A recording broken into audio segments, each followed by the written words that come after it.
के वीडियो में आप सभी लोगों का वेलकम है। आज का जो हम लोगों का टॉपिक है वो आप देख रहे हैं पीसीआर है। उसके बारे में आपके सामने कुछ जो डायग्रामेटिक रिप्रेजेंटेशन किया गया है। पीसीआर को कंपटीशन में अलग अलग तरीके से इसमें क्वेश्चन बने हुए हैं। पहले पीसीआर को आप समझ लीजिए पीसीआर होता क्या है। आप देख रहे हैं पीसीआर का जो पूरा जो फुल फॉर्म है वह है polymerase chain reaction. Polymerase chain reaction का मतलब क्या होता है? पॉलीमर का मतलब होता भी है किसी भी सिंगल चीज को लेकर के उसका मिलियन या बिलियन या दो से अधिक कॉपी अगर आप बना रहे हैं उसी जैसा उस पूरे मैकेनिज्म को हम यहाँ पॉलीमरेज के नाम से, पॉलीमरेज एक एंजाइम है। पॉलीमरेज एंजाइम का जब इस्तेमाल उस मेथड में जब होता भी है उसी के आधार पर एक पूरा चेन लाइक स्ट्रक्चर बन जाता भी है। जिसको एक वैज्ञानिक है जिनका नाम कैरी मुलिस है, उन्होंने पीसीआर मैकेनिज्म को दुनिया के सामने रखा हुआ भी है। इसको हम आप कभी कभी इसको पीपल चॉइस रिएक्शन के नाम से भी हम जानते भी हैं। क्यों जानते भी हैं? क्योंकि हम अपने हिसाब से जो भी डीएनए के जो भी पीस या सेगमेंट या बेस पेयर जिसका हम दो या दो से अधिक कॉपी चाहते हैं उसका हम लोग मेडअप करते भी हैं इस टेक्नोलॉजी के थ्रू। अब आप देख भी रहे हैं पीसीआर को होने के लिए कुछ चीजों का होना जरूरी है। इसको कहा गया रिक्वायरमेंट। इसमें चार चीजें आपको होनी चाहिए। पहले जो भी आप डीएनए लेंगे आपको पीसीआर के लिए उस डीएनए को हम लोग बोलते हैं पेरेंटल डीएनए।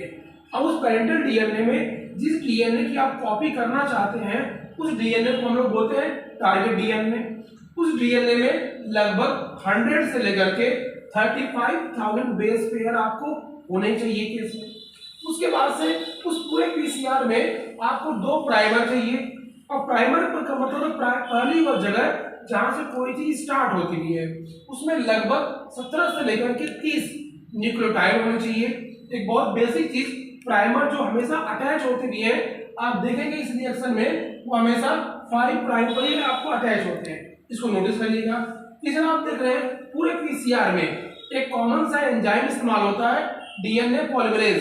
लेकिन ब्रैकेट में आप देख रहे हैं एक स्पेशल तरह का एंजाइम पीसीआर में इस्तेमाल होता है जिसको हम लोग बोलते हैं टैग पॉलीमरेज। टैग पॉलीमरेज क्यों इसका इस्तेमाल किया जाता भी है? ये थर्मोस्टेबल आपको होता भी है। थर्मोस्टेबल का मतलब क्या होता है? हाई टेम्परेचर पे भी ये बहुत ही बेहतर तरीके से काम करता है।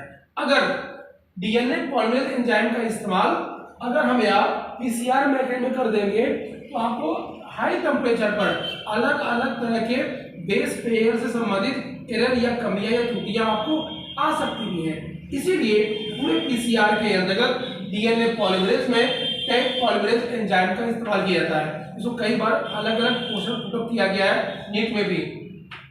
उसके साथ साथ आप देख भी रहे हैं कि आपको पूरे पीसीआर में जो चौथा मेन कॉन्सेप्ट है कि जिसका भी आप मिलियन या बिलियन कॉपी लेना चाहते हैं जिसको आप टारगेट डीएनए बोलते हैं, उसमें चारों तरह के न्यूक्लियोटाइड होने चाहिए। इसमें कुछ सैंपल है adenosine triphosphate, guanosine triphosphate, cytosine triphosphate और टीटीपी। ये चारों तरह के न्यूक्लियोटाइड होंगे। ये 4 रिक्वायरमेंट है जिसके अंतर्गत पीसीआर आपको फॉलो होगा। पूरे पीसीआर में 3 मेथड हैं। एक को बोलते हैं डीप नेचुरेशन, दूसरे को बोलते हैं एनलिंग और तीसरे को बोलते हैं एक्सटेंशन। इस पूरे रिएक्शन में आप देख रहे होंगे ये पूरा जो रिएक्शन है वो आपको कह सकते भी है कि थर्मो रिएक्शन के नाम से भी जाना जाता है। क्यों? क्योंकि पूरे रिएक्शन में एक स्पेसिफिक टेम्परेचर पर सभी चीजें होती चली जा रही हैं। अब इसमें होता क्या है आप देख रहे हैं इस स्ट्रक्चर में जो पेरेंटल डीएनए है, इस पेरेंटल डीएनए को जब तक हम डीनेचर नहीं करेंगे तब तक आगे के प्रोसेस को या एनिलिंग या जो भी चीज को हम नहीं आप ले जा पाएंगे। उसके लिए किया गया जाता भी है एक नॉर्मल सा टेम्परेचर है जो 95 डिग्री सेंटीग्रेड है। 95 डिग्री सेंटीग्रेड पर जैसे डीएनए को आप फॉलो कराएंगे डीएनए डीनेचर हो जाएगा। मतलब डीएनए की दोनों स्ट्रैंड अलग अलग हो जाएंगी। अलग अलग हो जाने के बाद हमको वो स्ट्रैंड या वो पार्ट वो बेस पेयर जिसका मिलियन या बिलियन कॉपी करना है उस टारगेट डीएनए को हम आइडेंटिफाई कर लेंगे। इसको यहाँ पर डॉटेड लाइन से इंडिकेट किया गया है।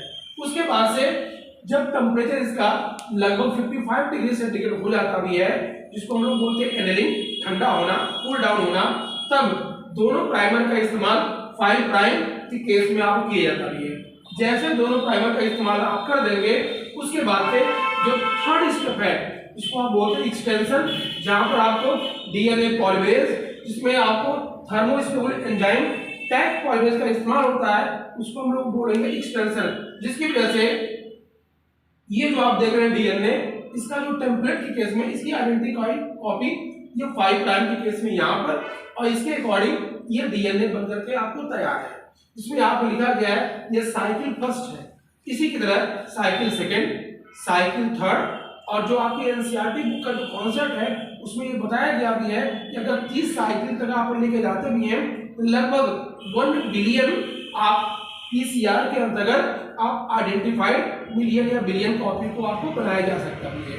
इसका इस्तेमाल बायोटेक्नोलॉजी में या जेनेटिक इंजीनियरिंग में बहुत बड़े पैमाने पर आपको फॉलो किया जाता है। हालांकि इसमें आप देख रहे हैं कि पूरे पीसीआर को एक सिंपल जो मेथड होता भी है उसी को आपको फॉलो किया गया है।